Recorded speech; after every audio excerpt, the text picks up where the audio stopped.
प्यारे संगत जी, आज हम सब यहाँ इकट्ठा हुए हैं उस मालिक की याद में, उस परम दाता की कृपा का रस चखने के लिए। मालिक की महिमा का बयान कौन कर सकता है? गुरु नानक साहिब फरमाते हैं, हरि की पूजा दुलंभ है संतहु, कहना कछु न जाए कि परमात्मा की भक्ति का वर्णन करना हमारे बस में ही नहीं है।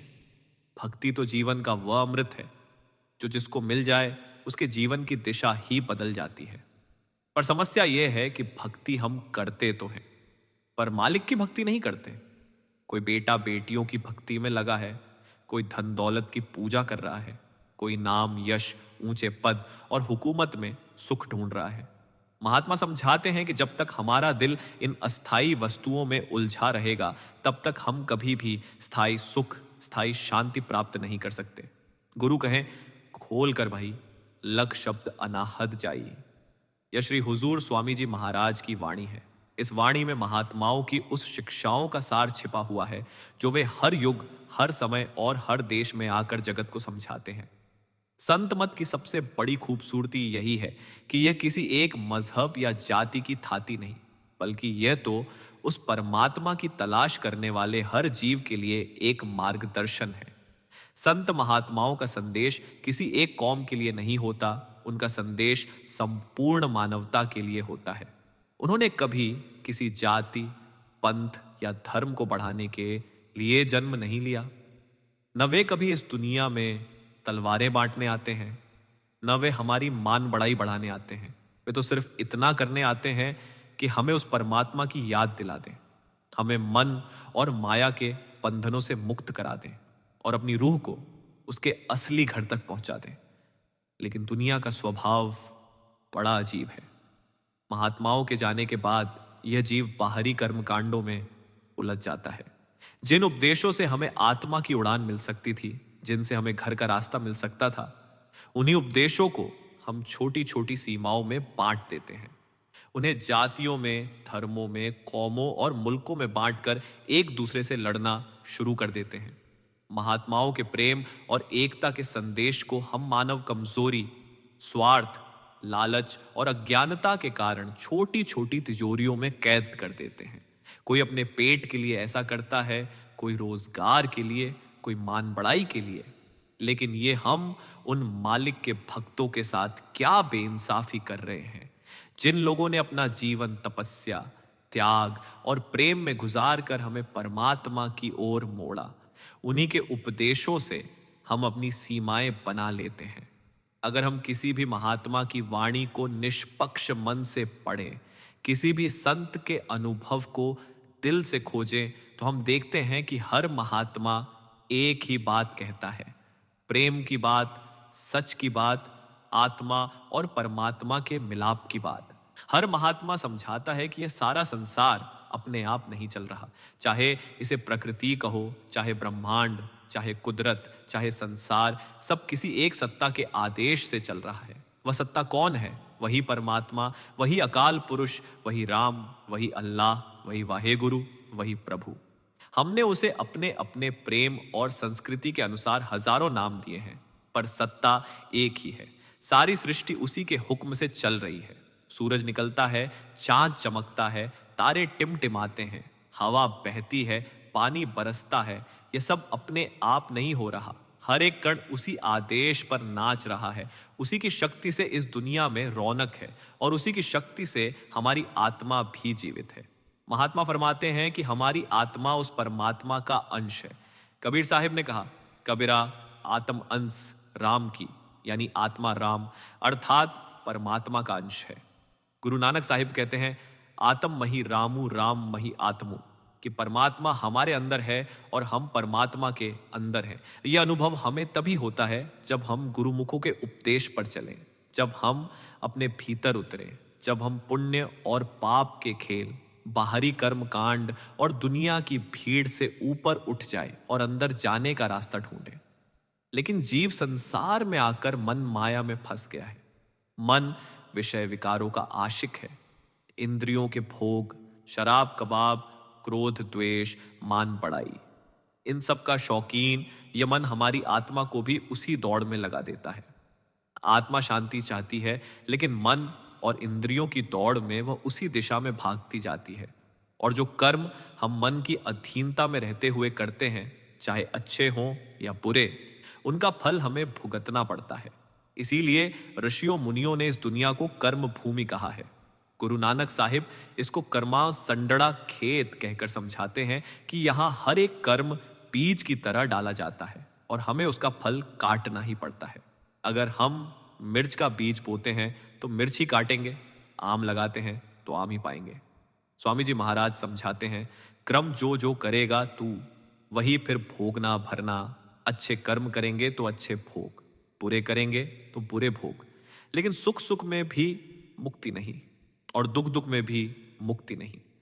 अच्छे कर्म हमें राजा महाराजा बना देते हैं, हुकूमत दे देते हैं, महलों में ले जाते हैं, लेकिन ये सब सोने की बेड़ियां हैं, कभी स्वतंत्रता नहीं दे सकती। अच्छे कर्म हमें स्वर्ग भी दे सकते हैं, लेकिन स्वर्ग भी एक भोग योनि है, जिसकी अवधि पूरी होने पर जीव फिर इसी 84 में लौट आता है। बुरे कर्म नरक और दुखों की ओर ले जाते हैं, लेकिन दोनों ही भोग हैं। न अच्छे कर्म मुक्ति दे सकते हैं, न बुरे कर्म। हर जीव यहां आकर अपने कर्मों का हिसाब दे रहा है, चाहे राजा हो या रंक, अमीर हो या गरीब। हर रूप में, हर जामे में वही हिसाब किताब चल रहा है। जिस जामे में जाते हैं उसी की पीड़ा, सुख और दुख झेलने पड़ते हैं। कोई भी जामा स्थायी सुख नहीं दे सकता। मनुष्य जन्म, जिसे अर्षियों मुनियों ने नर नारायणी देह कहा है, जिसे मुसलमान फकीर अशरफ उल मखलूकात कहते हैं, जिसे ईसाई ईश्वर की सर्वोत्तम रचना कहते हैं, इस रूप में भी जीव को स्थायी सुख नहीं मिलता। यह देह भी दुखों का घर बन जाती है। बीमारी सताती है, बेरोजगारी सताती है, संतान दुख देती है, कभी संतान न होना दुख देता है, कर्जा लेना भी दुख देता है, कर्जा देना भी चिंता से भर देता है। कहीं लोग भूखे सड़क पर पड़े हैं, कहीं लोग जेलों में रो रहे हैं, अस्पतालों में चीखें गूंज रही हैं। जरा अखबार पढ़कर देखें, रेडियो या टीवी चलाकर देखें, हर तरफ कौमों के झगड़े, मुल्कों के लड़ाई झगड़े, खून खराबा, नफरतें। इतने दुखों वाली दुनिया में स्थायी सुख की आशा कहाँ? गुरु नानक साहिब समझाते हैं कि यह दुनिया खुशी और गम का मेल है, हरख शोक का नगरू। स्वामी जी महाराज कहते हैं, तजो मन यह दुख सुख का धाम। यह दुनिया सुख और दुख का मिश्रण है। 10 दिन सुख के होते हैं, फिर दुख आता है। 10 दिन दुख के होते हैं, फिर थोड़ा सुख आता है। ये सब हमारे कर्मों का परिणाम है। सुख हमारे पुण्यों के कारण है, दुख हमारे पापों के कारण। कोई अपने पुण्यों की वजह से ज्यादा सुखी दिखाई देता है, कोई अपने पापों के कारण ज्यादा दुखी। परंतु सुख दुख तो तब तक रहेंगे जब तक आत्मा इस देह में कैद है, क्योंकि देह स्वयं ही सुख दुख का माध्यम है। अगर केवल हमारे पुण्य होते तो हम स्वर्ग में होते, केवल पाप होते तो नरकों में। यहां वे दोनों मिलते हैं, इसलिए मनुष्य जन्म मिलता है। इसलिए यह देह सुख की नगरी नहीं। अगर मनुष्य देह में सुख नहीं तो फिर किस जामे में सुख मिलेगा? किसी में नहीं, क्योंकि जामे बदलते हैं, मैं बदलता हूं, पर मन और कर्म नहीं बदलते। अगर संसार में सुख होता तो इतने महात्माओं के आने के बाद दुनिया सुख की नगरी बन चुकी होती। हर युग में, हर कौम में महात्मा आए, राम आए, कृष्ण आए, मोहम्मद साहिब आए, नानक साहिब आए, कबीर आए, फरीद आए, स्वामी जी महाराज आए, बाबा साहब आए, पर दुनिया वहीं की वहीं है। क्यों? क्योंकि महात्माओं का उद्देश्य दुनिया को स्वर्ग बनाना नहीं होता। वे हमें दुनिया से ऊपर उठाने आते हैं। वे वह तरीका बताते हैं जिससे हम संसार की समस्याओं में फंसे नहीं रहते। समस्याएं जस की तस, लेकिन जिनके पास रास्ता होता है वे उन समस्याओं से ऊपर उठ जाते हैं। हुजूर महाराज बाबा सावन सिंह जी समझाया करते थे कि दुनिया के कांटे तुम चाहे जितने इकट्ठे कर लो कभी कम नहीं होंगे, लेकिन अगर पैरों में अच्छे जूते पहन लो तो कांटों का दर्द महसूस नहीं होगा। यही महात्माओं का तरीका है, कर्मों को खत्म करना, मन को हराना, भीतर के शब्द से जुड़ना, जिससे संसार के दुख हमें छू नहीं सकते। महात्मा हमारे भीतर शौक पैदा करते हैं, मिलाप का, प्रेम का, उस परमात्मा की याद का। वे कहते हैं कि सुख दुख की नगरी बदल नहीं सकती, लेकिन इसमें रहते हुए भी हम उससे ऊपर उठ सकते हैं। आत्मा अपनी जड़ से जुड़ जाए तो फिर संसार की आंधी उसे डिगा नहीं सकती। जिस दिन आत्मा को पता लग गया कि वह कौन है, किसकी है, कहां से आई है और कहां जाना है, उस दिन से दुनिया उसके लिए खेल बन जाती है, सपना बन जाती है। महात्मा समझाते हैं कि हमारी आत्मा उस परमात्मा का अंश है। यहां आकर मन और माया में उलझ गई है। मन उसके रास्ते को रोकता है, उसे विषय विकारों में लगाता है। लेकिन जिस दिन आत्मा अपने घर की ओर चल पड़े, उस दिन मन की शक्ति खत्म होने लगती है। जैसे अंधेरे में हजारों साल रहे पर एक दीपक जलते ही अंधेरा मिट जाता है, उसी तरह आत्मा में जब सतनाम का प्रकाश जलता है, अंदर शब्द की रोशनी मिलती है, तो मन का अंधेरा मिटने लगता है। संत महात्मा शब्द की ओर लगाते हैं, वही अनाहत जो शरीर के भीतर हमेशा बज रहा है, जो सृष्टि का स्रोत है, जो हमारी आत्मा का घर है। शब्द ही वह नाव है जो हमें जन्म मरण के सागर से पार लगा सकती है। शब्द ही वह अंकुश है जो मन को वश में कर सकता है। शब्द ही वह प्रकाश है जो अज्ञानता को मिटाता है। और शब्द ही वह प्रेम है जो आत्मा को परमात्मा से मिलाता है। महात्मा यही समझाते हैं कि दुनिया की समस्याएं कभी खत्म नहीं होंगी। हम लाख कोशिश कर लें, कभी कौमों के झगड़े खत्म नहीं होंगे, न देशों के, न धर्मों के। जहां मन है वहां द्वंद्व है, जहां माया है वहां भटकाव है। लेकिन जिस जीव ने अपने अंदर अपने घर का रास्ता ढूंढ लिया, जिसे शब्द का सहारा मिल गया, जो सतगुरु की कृपा से अंदर उतर गया, उसके लिए यह संसार एक मेहमान खाना बन जाता है। वो इसमें रहता है लेकिन इसका नहीं रहता। इंसान का असली सुख और असली शांति बाहर नहीं, अंदर है। बाहर का संसार दुख सुख का मेल है, अंदर का संसार परम आनंद है। बाहर मन है, अंदर शब्द है। बाहर अशांति है, अंदर परमात्मा है। बाहर भटकाव है, अंदर ठहराव है। बाहर जन्म मरण है, अंदर मोक्ष है। संत लोग यही समझाते हैं कि दुनिया को बदलने की कोशिश मत करो, खुद को बदलो। बाहर के कांटे कभी खत्म नहीं होंगे, लेकिन रास्ता बदलकर, पहरन बदलकर, मंजिल बदलकर, सोहबत बदलकर, विचार बदलकर आत्मा अपना बचाव कर सकती है। सदगुरु यही तरीका सिखाते हैं कि अंदर कैसे उतरा जाए, कैसे मन को हराया जाए, कैसे कर्मों को मिटाया जाए और कैसे परमात्मा से मिला जाए। जिस दिन जीव यह समझ लेता है कि मेरा घर बाहर नहीं, अंदर है, मेरा सुख बाहर नहीं, अंदर है, मेरी मंजिल कोई राजा बनना नहीं, कोई बड़ा आदमी बनना नहीं, बल्कि उस परमात्मा की संगत पाना है, उस दिन से उसकी दुनिया बदल जाती है। न वह किसी को नफरत की नजर से देखता है, न वह किसी से द्वेष करता है, न वह किसी से झगड़ता है। वह जहां रहता है वहां प्रेम, दया, नर्मता और शांति फैलाता है। महात्मा ऐसे ही जीव बनाना चाहते हैं जो दुनिया में रहते हुए भी परमात्मा से जुड़े रहें, जैसे कमल पानी में रहकर भी उस पर टिकता नहीं। संत समझाते हैं कि हमारी सबसे बड़ी भूल यही है कि हम सुख बाहर ढूंढते हैं। बाहर कभी सुख नहीं मिल सकता। बाहर का सुख अस्थाई है, आज है कल नहीं। लेकिन अंदर का सुख स्थायी है, क्योंकि वह हमारी आत्मा की जड़ से आता है। जो अंदर उतर जाता है, जो शब्द से जुड़ जाता है, जो परमात्मा की मेहर पा लेता है, उसका जीवन बदल जाता है। उसके लिए दुनिया एक मेहमान खाना है और परमात्मा उसका असली घर। सदगुरु वही हैं जो आत्मा को अपने घर का रास्ता दिखाते हैं। वो बताते हैं कि संसार में रहकर भी कैसे उससे ऊपर उठना है। वह तरीका बताते हैं, प्रेम का, भक्ति का, शब्द का, सिमरन का, सेवा का, त्याग का। जब इन साधनों पर जीव चलता है तो अंदर की परतें हटती जाती हैं। अहंकार की, वासना की, क्रोध की, लोभ की, मोह की। और जब ये परतें हट जाती हैं तब आत्मा अपने असली रूप में चमकने लगती है। महात्मा हमें याद दिलाते हैं कि यह जीवन बहुत कीमती है, यह देह बहुत ऊंची है, यह हमें यूं ही नहीं मिली।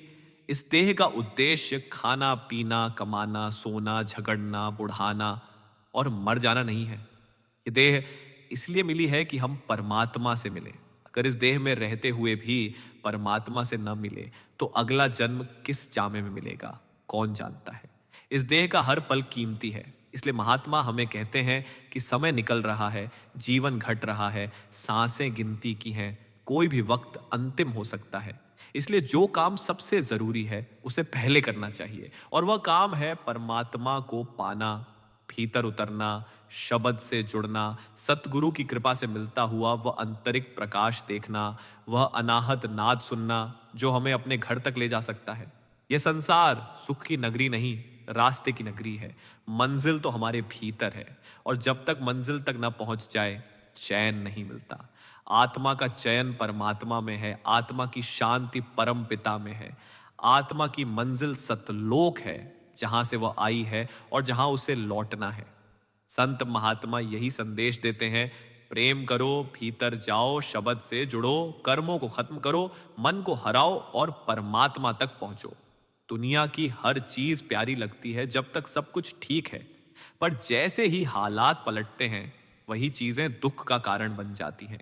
शादी होती है तो कितना आनंद आता है, सब रिश्तेदार इकट्ठे होते हैं, पर उसी जीवन साथी से मनमुटाव हो जाए तो वही घर नरक का रूप ले लेता है।